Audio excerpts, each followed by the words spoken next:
सफल बने, समर्थ बने, पावन बने जीवन। मीठी मुरली सुन के पाए सुख सघन। आज का चिंतन, आज का चिंतन। ओम शांति। Good morning. ज्ञान का सागर शिव बाबा जो हमें अनंत शक्तियों का प्रदान कर शक्तिशाली आत्मा पावन बना रहे हैं। आज बाबा कह रहे हैं अंतर्मुखी हो, याद का अभ्यास करो। चेक करो कि आत्मा अभिमानी और परमात्मा अभिमानी कितना समय रहते हैं। जो बच्चे एकांत में जाकर आत्मा अभिमानी बनने की प्रैक्टिस करते हैं उनकी निशानी क्या होगी? बाबा आज पूछ रहे हैं जो बच्चे एकांत में जाकर कि अभ्यास करते हैं कि मैं आत्मा अभिमानी हूं, तो उसकी निशानी क्या होगी? बाबा कहते हैं उनके मुख से कभी उल्टा सुल्टा बोल नहीं निकलेगा। दूसरी बात, भाई भाई का आपस में बहुत लव होगा, सदा खिरखंड होकर रहेंगे। और तीसरी बात, धारणा बहुत अच्छी होगी, उनसे कोई विकर्म नहीं होगा। चौथी बात, उनकी दृष्टि बहुत मीठी होगी, कभी देह अभिमान नहीं आएगा। पांचवी बात, कोई को भी दुख नहीं देंगे। ये था बाबा जो पूछ रहे हैं, उसका आंसर है। बाबा कहते हैं रूहानी बच्चों प्रति सिर्फ रूह कहेंगे तो फिर जीव निकल जाता है, इसलिए रूहानी बच्चों प्रति, रूहानी बाप प्रति ये शब्द यूज किया जाता है। रूहानी बाप समझाते हैं अपने को आत्मा समझना है। हम आत्माओं का बाप कौन है? परमात्मा है, और वो बाप से नॉलेज मिलती है। बच्चों को देही अभिमानी हो रहना है। बाबा कहते हैं बाप आए हैं। क्यों आए हैं? हम बच्चों को ले जाने के लिए। बाबा कहते हैं भल सतयुग में तुम आत्माभिमानी बनते हो, परंतु परमात्मा अभिमानी नहीं बनते हो, क्योंकि वहां परमात्मा को याद ही नहीं करते। कहते हैं यहां है पढ़ाई, वहां पढ़ने की बात ही नहीं है। वहां हर एक अपने को आत्मा समझता है और बाबा हमको पढ़ाते हैं। इस निश्चय में रहकर सुनेंगे तो धारणा बहुत अच्छी होगी, आत्मा अभिमानी बनते जाएंगे। इस अवस्था में टिकने की मंजिल बहुत बड़ी है। सुनने में बहुत सहज लगता है। बच्चों को यही अनुभव सुनाना है कि हम कैसे अपने को आत्मा और दूसरे को भी आत्मा समझ बात करते हैं। बाप कहते हैं मैं भले शरीर में हूं, परंतु मेरी यह असूल की प्रैक्टिस है। मैं बच्चों को आत्मा ही समझता हूँ, आत्मा को पढ़ाता हूँ। भक्ति मार्ग में भी आत्मा पाठ बजाती आई है। पाठ बजाते बजाते पतित बनी है, अब फिर आत्मा को पवित्र बनाना है। जब तक बाप को परमात्मा समझकर याद नहीं करेंगे तो पवित्र कैसे बनेंगे? इस पर बच्चों को बहुत अंतर्मुखी हो, याद का अभ्यास करना है।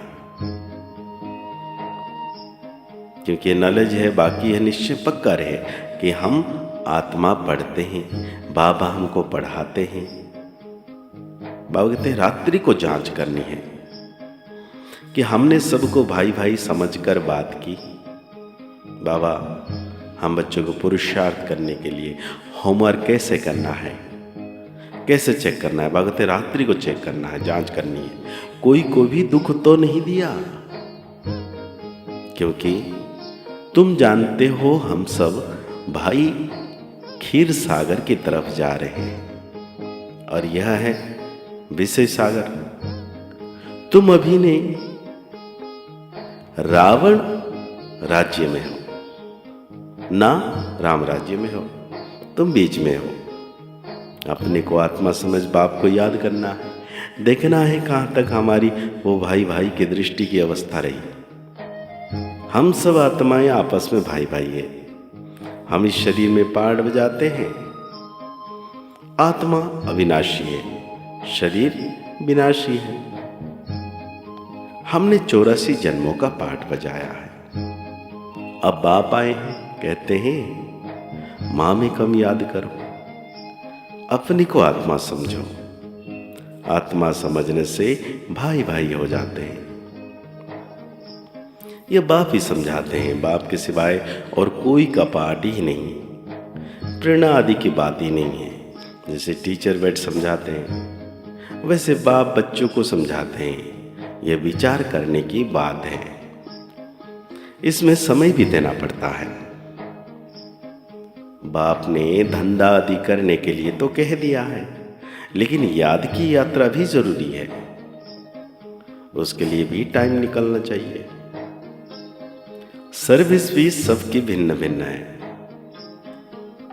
कोई बहुत टाइम निकाल सकते हैं, मैगजीन में भी युक्ति से लिखना है।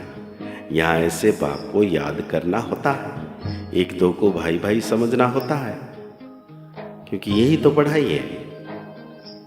क्योंकि कई आत्माएं पूछते हैं कि यहाँ क्या होता है, तो बाबा कहते हैं यहाँ समझाना है कि सब आत्मा समझ के परमात्मा को याद करते हैं। बाप आकर हम बच्चों को पढ़ाते हैं, आत्माओं को। आत्मा में देवी गुण के संस्कार अभिभरने हैं। मनुष्य पूछते हैं भारत का प्राचीन योग क्या है। तुम समझा सकते हो, परंतु अभी बहुत थोड़े हो। तुम्हारा नाम निकला नहीं है। ये बाबा उस समय बात कर रहे हैं, शुरू में ईश्वर योग सिखलाते हैं। अभी तो कितना कमाल हो रहा है, वो भी जानते होंगे, ये किसको भी पता नहीं। निराकार बाप कैसे आकर पढ़ाते हैं, ये खुद ही समझाते हैं कि मैं कल्प कल्प संगमिक पर आकर खुद बताता हूँ कि मैं ऐसे आता हूँ, किसी के तन में आता हूँ। इसमें मूंझने की बात नहीं, यह बना बनाया ड्रामा है। एक मैं ही आता हूँ प्रजापिता ब्रह्मा द्वारा स्थापना करने। यह मुर्गी बच्चा पहले पहले बनते हैं, आदि सनातन देवी देवता धर्म स्थापना करते हैं, फिर वही पहले नंबर में आते हैं। इस चित्र पर समझानी बहुत अच्छी है। बाबा कहते हैं यह भी तुम जानते हो, हर 5000 वर्ष के बाद बाप आते हैं। बाप द्वारा तुम सीख रहे हो, औरों को सिखलाते हो। कैसे किसके लिखत में समझाना है, यह सब कल्प पहले युक्तियां निकलती है। मतलब कल्प कल्प ये युक्तियां निकलती है, जो बहुतों को पता पड़ जाता है। सिवाय बाप के और कोई ये बात समझा नहीं सकता है। बाबा कहते हैं रावण पर तुम जीत पाते हो। यह सब है जो भी हो रहा है रावण के संप्रदाय, क्योंकि कलयुग में क्या होता है। लेकिन तुम बच्चे ईश्वरी संप्रदाय में बहुत थोड़े हो। भक्ति का कितना शो करते हैं, जहां जहां पानी है वहां मेला लगता है। कितना खर्च करते हैं, कितने डूबते मरते हैं। यहां तो ऐसी बात ही नहीं है। फिर भी बाप कहते हैं आश्चर्यवत मेरे को पहचानती, सुनंती, सुनावंती, पवित्र रहती, फिर भी ओह माया तेरे द्वारा हार खावंती। कल्प कल्प ऐसा होता है, हार खावंती भी होते हैं। माया के साथ युद्ध है, माया का भी प्रभाव है। भक्ति को तो हिलना ही है। आधा कल्प तुम प्रारब्ध भोगते हो, फिर रावण राज्य से भक्ति शुरू होती है। यह है पुरुषोत्तम बनने का पुरुषोत्तम युग है। लेकिन मूल बात है अपने को आत्मा समझ परमात्मा को याद करना है। तो आज बाबा हम बच्चों को धारणा के लिए कह रहे हैं शरीर विनाशी है, उससे प्यार निकाल, अविनाशी आत्मा से प्यार रखना है। अविनाशी बाप को याद करना है। आत्मा भाई भाई है, हम भाई से बात करते हैं, यह अभ्यास करना है। विचार सागर मंथन कर अपनी ऐसी अवस्था बनानी है जो मुख से कभी कोई उल्टा बोल ना निकले। कदम कदम पर अपना पोता मिल चेक करना है। तो आज बाबा हम बच्चों को वरदान दे रहे हैं, निमित्त और निर्माण भाव से सेवा करने वाले श्रेष्ठ सफलता मूर्त भव। सेवाधारी अर्थात सदा बाप समान निमित्त बनने और निर्माण रहने वाले। निर्माणता ही श्रेष्ठ सफलता का साधन है। किसी भी सेवा में सफलता प्राप्त करने के लिए नम्रता भाव और निमित्त भाव धारण करो। इससे सेवा में सदा मौज का अनुभव करेंगे। सेवा में कभी थकावट नहीं होगी। कोई भी सेवा मिले, लेकिन इन दो विशेषताओं से सफलता को पाते सफलता स्वरूप बन जाएंगे। आज बाबा हम बच्चों को स्लोगन दे रहे हैं, सेकंड में विदेही बनने का अभ्यास हो तो सूर्यवंशी में आ जाएंगे। तो आज की मुरली के अनुसार हम सो मान लेंगे, मैं सफलता मूर्त आत्मा हूं।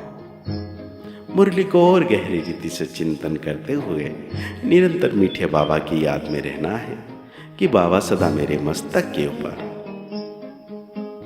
छत्र छाया के रूप में 24 घंटे रहते हैं। उनकी किरणें बरस रही है और मैं आत्म सितारा पावन बनता जा रहा हूं। मुस्कुराते रहिए, आगे बढ़ते रहिए, पुरुषार्थ करते रहिए। खुश रहें, स्वस्थ रहें, मस्त रहें। ओम शांति, ओम शांति, ओम शांति।